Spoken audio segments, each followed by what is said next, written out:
For today's video mga ka-raper, tignan natin yung pagkakaiba ng bagong tension roller tsaka lumang tension roller. At kung ano nga ba yung palatandaan kung palitin na ito o hindi pa. Ayon dito sa libro ni Kubota mga ka-raper, ang sukat nito, tension roller.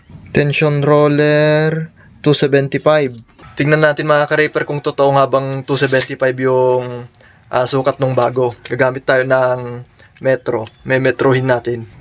Yan, so 275 dito. Sukat nung bago, 275. Dito man sa may kabila. 275 nga mga ka-raper. Titignan naman natin yung luma kung ano yung sukat nung diameter niya. Etong isa, ang sukat 255. Etong isa, mas maliit tong isa. Nasa 252 lang.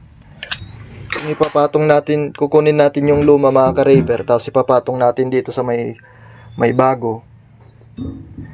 Tingnan natin. Ayun. Ganun yung niliit mga ka-raper. Sa may gilid. Ganyan.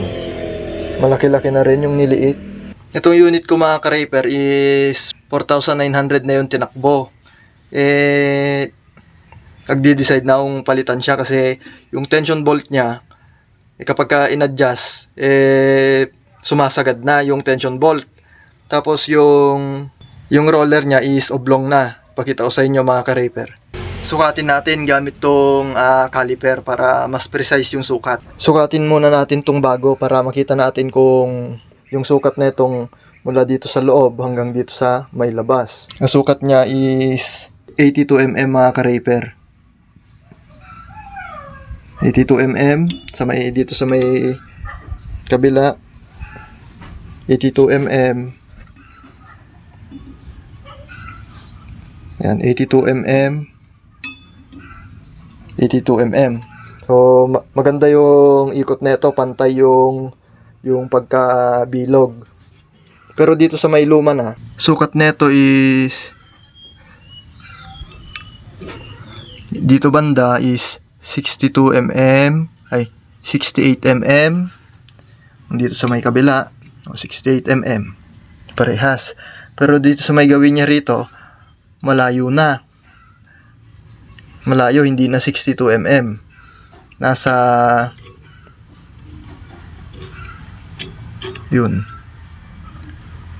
nasa 76 mm na siya.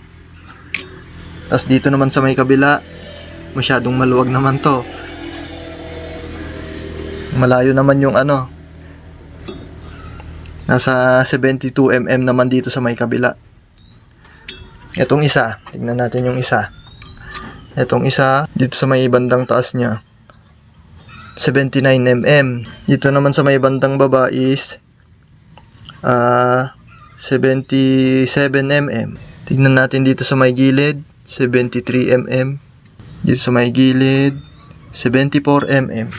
Kaya oblong na siya mga ka-raper. Kaya kapag ka umikot, yung trackpad luluwag, tapos hihigpit na naman, luluwag, hihigpit na naman. Kaya palitan ko na to para hindi na ganun na luluwag tas hihigpit. Pero bago natin ikabit tong bago mga ka-raper, sukatan muna natin para kung sakaling gusto nating i-fabricate yung o kaya i-build up yung luma para makamura ng konti, may sukat tayo na tutularan para dun sa build up. Kasi kapag ka nasobrahan natin, ang hirap naman na magpasok ng trackpad kapag ka nasobrahan natin yung diameter ng bilog niya. Sukatan natin mga ka-raper. Ang sukat na itong isang buo mga ka-raper is 275. Mula rito hanggang dito sa may ikon niya, ang sukat is 275 mm. Ngayon, ang sukat naman rito, mula rito sa loob hanggang dito sa may labas niya, ang sukat naman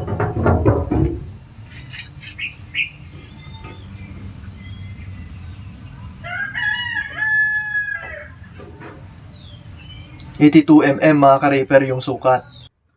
Mula rito sa loob hanggang dito sa may labas niya, 82 mm. Tapos, dito naman sa may kapal niya rito, yung kapal niya rito, ang sukat naman niya is 42 mm. Yung thickness niya is 42 mm. Ngayon, yung patulis naman niya, yung dito niya sa may taas, ang sukat naman niya 18 mm. 18 mm naman yung dito sa may taas niya. Tapos, ano pa ba yung pwedeng sukatin rito?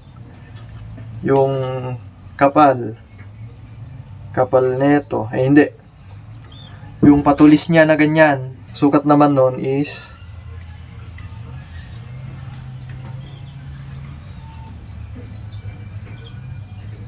22 mm. 22 mm mga ka-raper.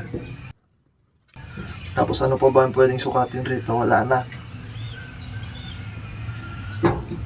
At yun lang para sa video ito mga ka-raper. Salamat sa panonood.